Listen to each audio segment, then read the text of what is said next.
Mazhuvannoor Saint Thomas പള്ളിയിൽ കോടതി വിധി നടപ്പാക്കാനുള്ള ശ്രമം പോലീസ് ഉപേക്ഷിച്ചു. യാക്കോബായ സഭാവിശ്വാസികളുടെ ശക്തമായ പ്രതിഷേധത്തെ തുടർന്നായിരുന്നു പിന്മാറ്റം. പോലീസും സഭാവിശ്വാസികളും തമ്മിൽ വാക്കേറ്റമുണ്ടായി. ഞങ്ങളുടെ ജീവൻ കളഞ്ഞോട്ടെ, ഞങ്ങൾക്ക് ഒരു പരാതിയില്ല സാർ വരെ, ഞങ്ങൾ കൊന്നാലും വിട്ടുകൊടുക്കാമല്ല. ഇവരെ ഒരു 10 രൂപ പോലും തരാത്തവരാ. എല്ലാ ഞായറാഴ്ചയും തന്നെ ഈ പള്ളിയിൽ വന്ന് ഞങ്ങളോടൊപ്പം ഞങ്ങളുടെ അച്ഛന്മാരുടെ കുർബാന കയ്യുമൊത്തി പോണവരാ അവർ കേസ് കൊടുത്തേക്കണത്. കള്ളന്മാർക്ക് കോട്ടയത്തുനിന്ന് കള്ളപ്പണം വന്ന് കിട്ടിയപ്പോൾ അവർ കേസ് കൊടുത്തേക്കണത്. ഓർത്തഡോക്സ് യാക്കോബായ തർക്കം നിലനിൽക്കുന്ന മഴുവന്നൂർ സെന്റ് തോമസ് പള്ളിയിൽ കോടതി വിധി നടപ്പാക്കാനുള്ള ശ്രമം പോലീസ് ഉപേക്ഷിച്ചു. യാക്കോബായ സഭാവിശ്വാസികളുടെ പ്രതിഷേധത്തെ തുടർന്നാണ് പോലീസ് പിന്മാറിയത്.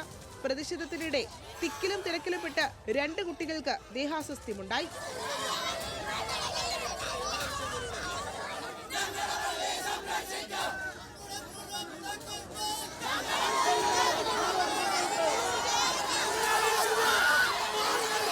യാക്കോബായ സഭകളിൽ നിന്ന് പള്ളികൾ പിടിച്ചെടുത്ത് ഓർത്തഡോക്സ് സഭയ്ക്ക് കൈമാറാനുള്ള ഹൈക്കോടതിയുടെ ഉത്തരവിനെ തുടർന്ന് പെരുമ്പാവൂർ ASP മോഹിത് രാമത്തിന്റെ നേതൃത്വത്തിലുള്ള വൻ പോലീസ് സന്നാഹമാണ് പള്ളിയിലെത്തിയത്. ഗേറ്റിന്റെ താഴ് തകർത്ത് പോലീസ് അകത്തു കടക്കാൻ ശ്രമിച്ചെങ്കിലും കുട്ടികളെയും പ്രായമായവരെയും മുൻനിർത്തി വിശ്വാസികൾ പ്രതിഷേധിച്ചതോടെ പോലീസ് മടങ്ങുകയായിരുന്നു.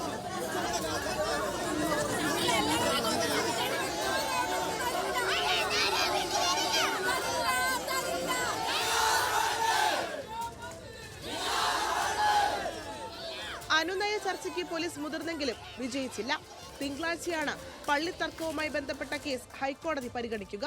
അതിനു മുൻപ് വിധി നടപ്പാക്കാനുള്ള ശ്രമത്തിലാണ് ഉദ്യോഗസ്ഥർ. കഴിഞ്ഞ ദിവസം മുളന്തുരുത്തി പള്ളിയിൽ കോടതി വിധി നടപ്പാക്കാൻ ഉദ്യോഗസ്ഥരെത്തിയെങ്കിലും വിശ്വാസികളുടെ പ്രതിഷേധം കണക്കിലെടുത്ത് മടങ്ങുകയായിരുന്നു. ന്യൂസ് മലയാളം, കൊച്ചി.